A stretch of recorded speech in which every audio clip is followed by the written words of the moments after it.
What's up, y'all? This is Brave, and I'm back with another review of Ready to Love. This is season 10, the reunion part 2. And y'all, let's get right into it. Because when I tell you, none of these men were worth the time, none of them were worth the time, and some of the ladies are questionable. Let's go ahead and start with Rose, because y'all, she's over here questioning Cam about him possibly getting a woman by the name of Alexa pregnant, who happens to be his ex, and he's like, no, there is no baby. I don't even know what she's talking about. So Rose then takes her questioning a little bit further, because she's like, okay, well, didn't y'all have a scare? And he's like, yeah, that was way in the past. And she's like, no, that was recent, because I saw the pregnancy test. I guess she must have saw some pictures in his phone or something, because according to her, she was snooping through his phone. And I'm like, girl, do you know how crazy you sound right now? Like, okay, the relationship did not work out how you thought it would, but you airing out every little bit of dirty laundry that you got on this man, it don't even make no sense anymore. Because, again, Cam is denying everything. And I'm just like, Cam, these guys still have you looking crazy, okay? Because everything that you've said about them, they've denied on stage. Every last one of them. Hussein denied everything that you said about him going to jail. Cam is denying everything. They're making you look crazy, even if you are telling the truth, okay?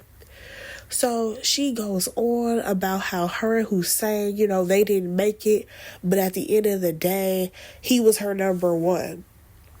I'm like, was he, girl? Was he? And then she's like, well, Cam, he let her down the most. And we also learned that at some point she was seeing both of them. She was dating both Hussein and Cam at the same time. Tommy ends up asking her if she was intimate with Hussein, and she's like, well, we were dating, Tommy.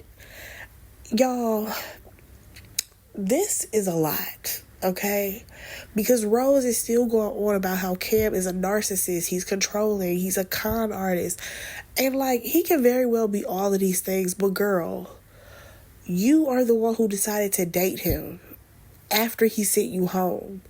So I can't exactly feel bad for you, because once those men showed you that they did not want you, you should have left it at that. So at some point, y'all, Cam and Rose are going back and forth. And I mean arguing. Tommy can barely control the situation. And I'm just like, can we wrap this up? We've had enough of Rose, baby. Rose clearly came on this show with a vendetta against these men, and she is on the attack. Then the show has the audacity to give us a Rose package. I said, wait a second. We don't need this. We've seen enough, okay? We've learned way too much. I think we're tired. Give us a break. Baby, as they played back her package, I must say, Rose was doing so much pick-me shit, it was pissing me off, okay? She wanted to be picked so bad by these men. And it's like, I'm sorry, in the grand scheme of things, Hussein and Cam are both a chop, if you ask me. But honestly, since watching the reunion, y'all, Rose looked crazy. Something's not right upstairs. I get it. She really didn't like these guys and all of that. But the way she's acting and how she came on this show about she's a nurturer and how she loves hard and how basically her man can get chance after chance. Baby, can they? Because, girl, this is giving you are very spiteful, very vengeful. Girl, they got you going out bad, okay?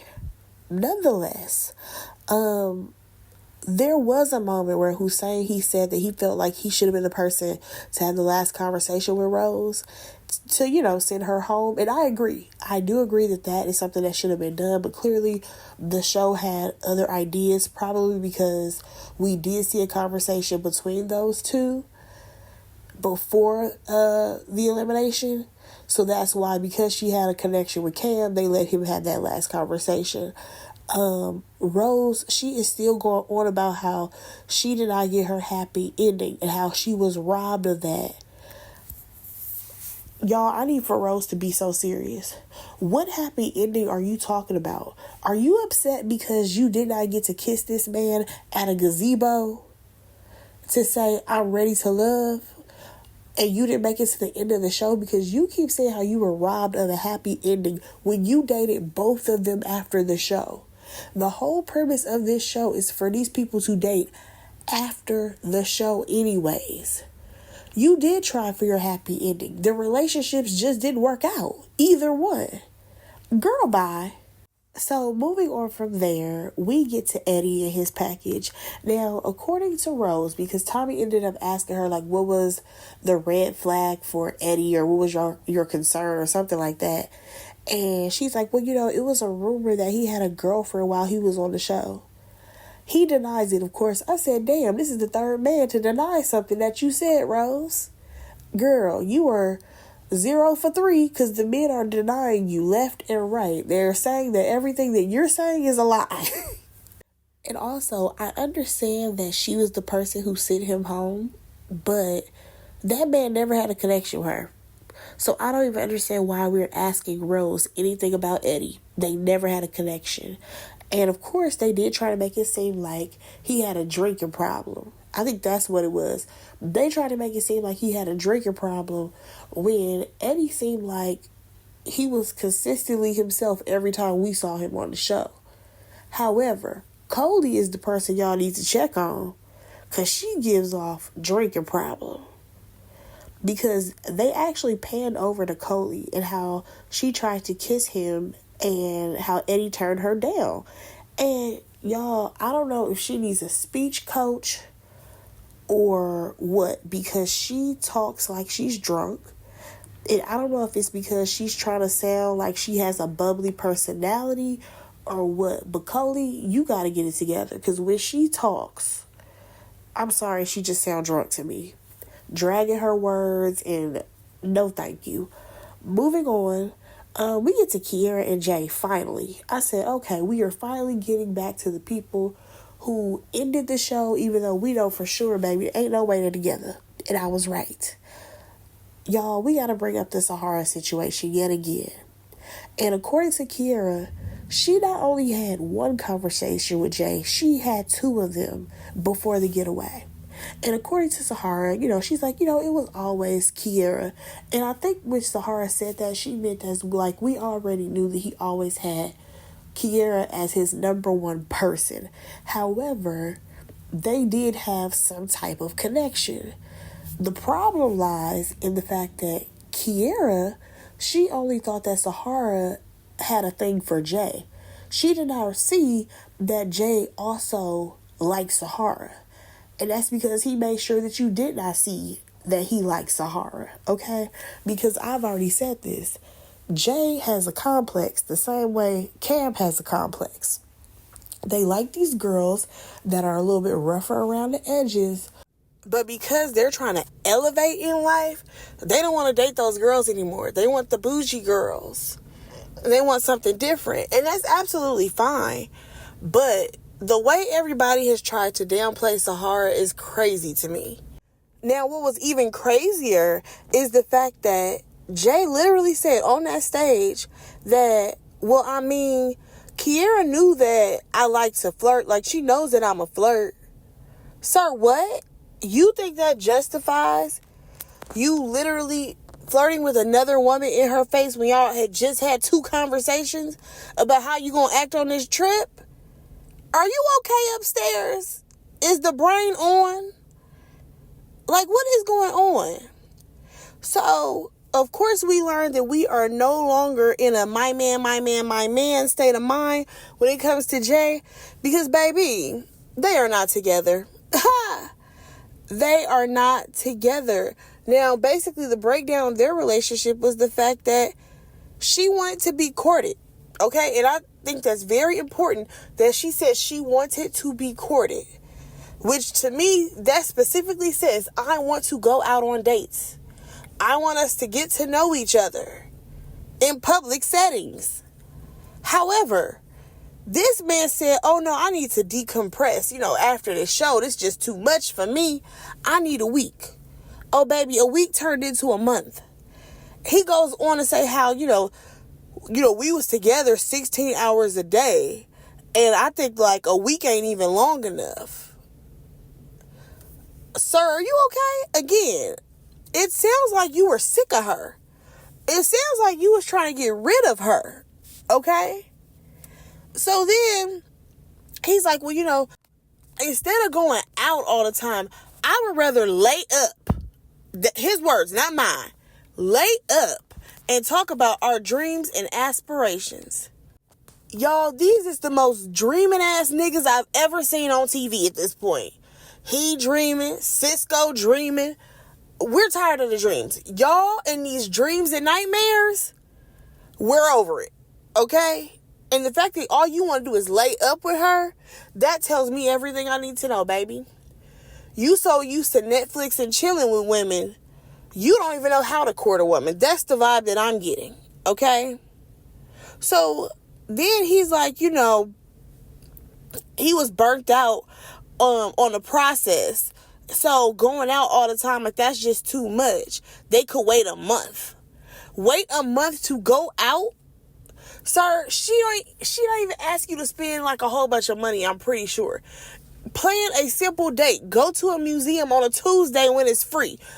Are you not interested in her? If that's the case, just say that. Because let's not forget, y'all, this is the same man who was going on about how he's a provider. She ain't got to want for nothing. He gonna always go ahead and hand her the money in her hand. Because that's what he saw his father do. Did we not watch him say that? Baby, it's giving money is funny over there. What happened to you being such a provider? What happened to that? Baby, he gave no compromise. He literally felt like they needed to be laid up in the house for a month. Couldn't go nowhere. So, Tommy, he's like, well, my wife, she like to go out. Nigga, we didn't ask you all that, okay? You're not adding to the story. Because then you have the audacity to ask, oh, is there any chance they could get back together? I'm with Kiera. No. Okay, absolutely not. And here's the thing. Kiera has moved on. Baby, she got a man. And I'm like, good for Kiera. I love that for her. Because Jay ain't never been worth it, okay? His funny looking ass. And y'all, I'm sorry. He pissed me off. Because backstage, he was talking to Naeem and Cisco. And they were like, oh, how are you feeling after his segment? And Jay gonna sit up there and be like, you know how many bitches I got in my phone? Bitches? How many bitches? Sir, bye. Like, I think we need to go ahead and wrap up Philly. I see why this is a one and done city. Because this is a fucking joke. This whole season and the people on it have been a fucking joke. So we move on.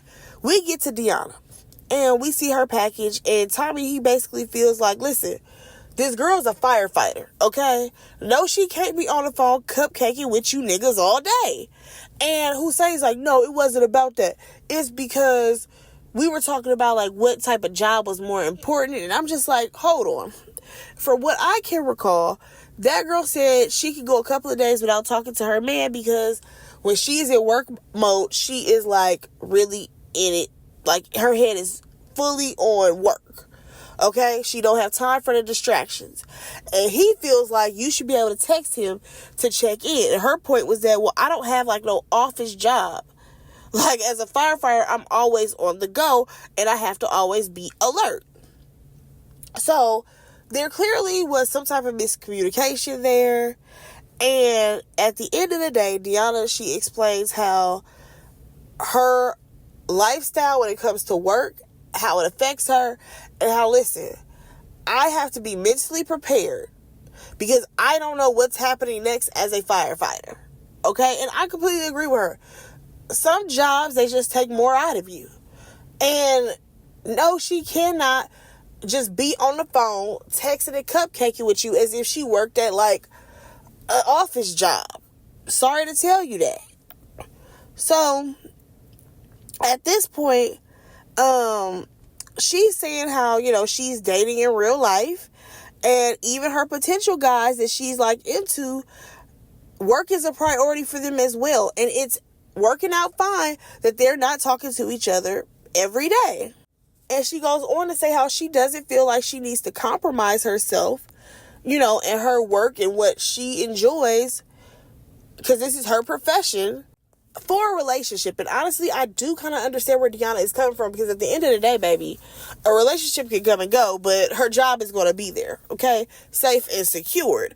Also, at the same time, I feel like there's a lot that comes with being a firefighter versus, like I said, working at a desk. There is a big difference. It may seem unorthodox to a lot of people that she don't want to talk to her partner every day. But listen, different things work for different people, okay? Now, Eddie, he likes this about Deanna. And in the back, we hear the girls talking about Eddie and his wardrobe. Baby, they say he like a plumber, a lumberjack, and he was absolutely looking like all of those things. I'm just like, Eddie, why do you have on that flannel jacket? It doesn't even make sense. So, besides that, Eddie ends up asking Deanna out on a date, and she agrees to go with him. Now we get to Shawnee's segment. And Tommy ends up asking her about basically going nude on TV. And y'all, she went all around the world with this. She was talking about how, she used clothes to cover up. She's been abused mentally and sexually. She had to learn to love herself. Then she slips in, why do we need clothes? And then says how, this is just so freeing for her. She feels free. And then goes on to say how she felt like Cisco was the best person to do a nude activity with. Girl, was he? Because he wasn't even your real connection. Like, I guess, girl. I guess if that helps you sleep at night. Because I'm sorry. I feel like you thought because you got nude, he was going to put you above Tay. I'm sorry. That's what it was given. There is absolutely nothing wrong with people feeling comfortable in their skin. But Shawnee's, be so fucking serious. You could have had a bikini on. The body would still be T. You could have kept a bikini on, and this would not have even been all of this. Because let me tell you something. He sure kept his shorts on. So why couldn't you just wear a bikini? The body paint would have still went where it needed to go. Come on, girl. She's going on about how that man was open and vulnerable. Y'all, was he? Because he never told you how broke his ass was. He never told you that he was renting a room. So how open and vulnerable was he, sweetheart? You sound crazy. So Tay ends up getting asked how she felt about the date. And she said that it was hard to watch because, she had a connection with Cisco. And she's like, okay, I'm happy that they had a great date. And Cisco is like, well, I mean, we all went on dates. I said, oh yeah, they definitely ain't together. Because he's like, we all went on dates. Baby, there's absolutely one date where there was somebody who was nude. And that's the one that you were on with Shawnee's. That is very different than these people going to a goddamn pottery class. Cut it out. So Fritz ends up getting asked about how he felt about it. He don't care, okay? Now, Shawnee's does say that she respected Cisco and Tay's connection. And again, if you respected the connection, you would have wore a bikini, sweetheart. I don't believe you. Now, according to Shawnee, she felt like Fritz moved with so much integrity and he treated people well on the show.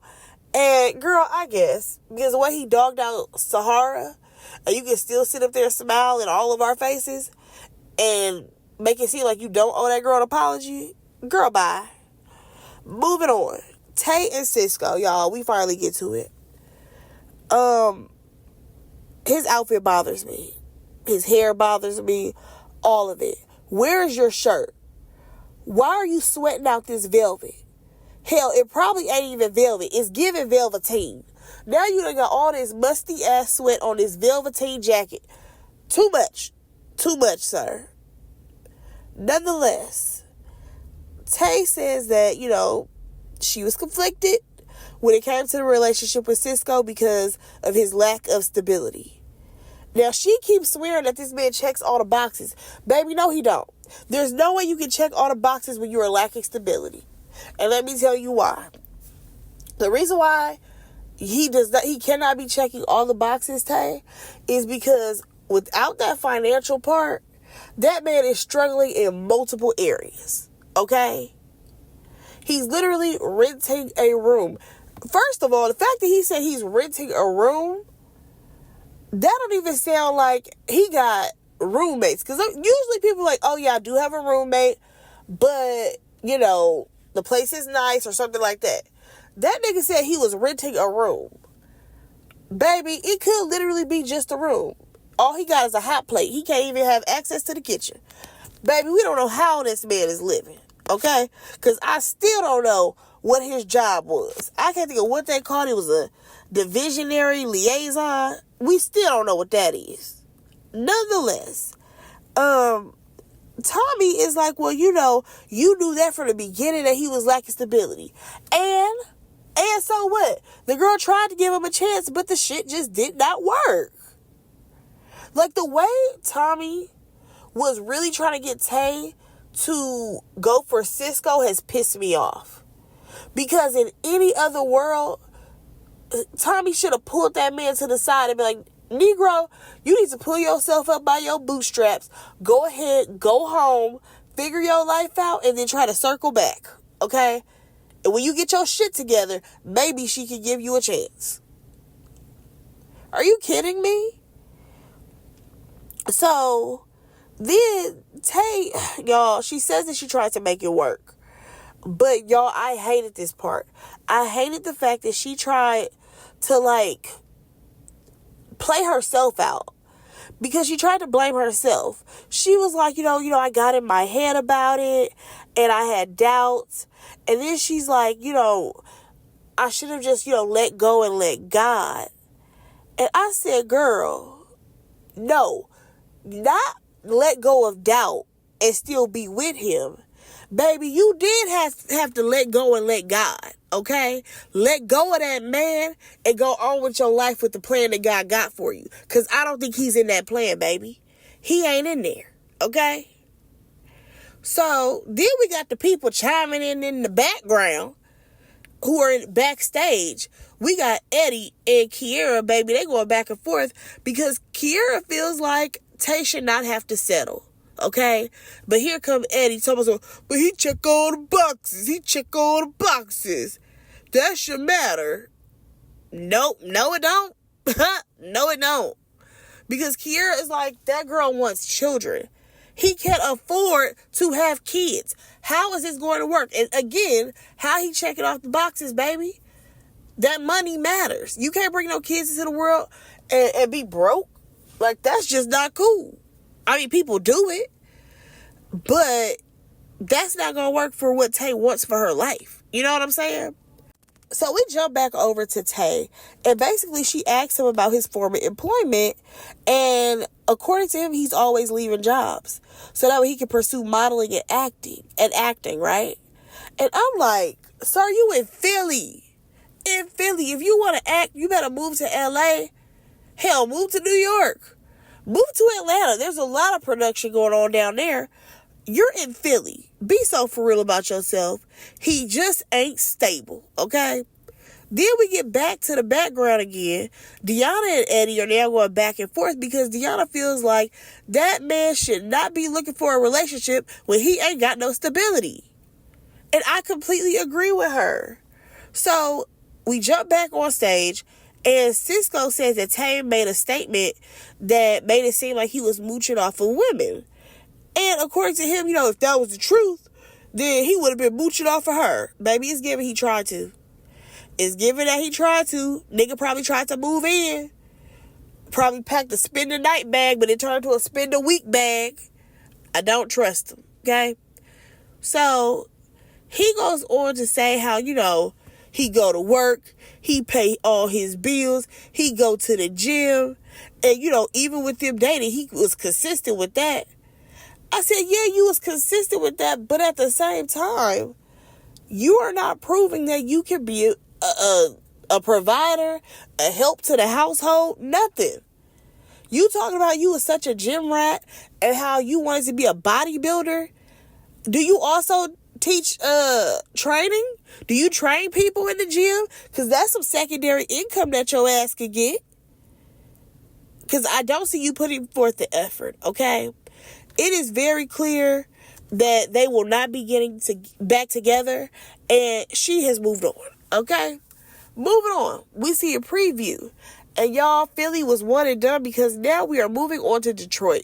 For some reason, I thought we were going to Chicago, but now we are going to Detroit. Y'all, we gonna see what it's giving, okay? We gonna see what it's giving. Moving on from there, we ain't really got no couples, okay? Shanice and Fritz, they supposedly locked in, but hell, that could really just be for show. He talking about she his North Star. No, North Compass. Okay, sir. Deanna is supposedly going out on a date with Eddie. She don't look like she want to be nowhere near Eddie after they got into it over Cisco and Tay. And Khalil and Angie plan on going out on a date, even though he wants to have children within 4 to 5 years, and Angie will be about, 45, 46 years old. Child, Philly was some bullshit. Y'all, let me know what y'all thought about this season, this episode. Go ahead and like, comment, and subscribe to my channel, and I will talk to y'all in my next review. Bye, guys.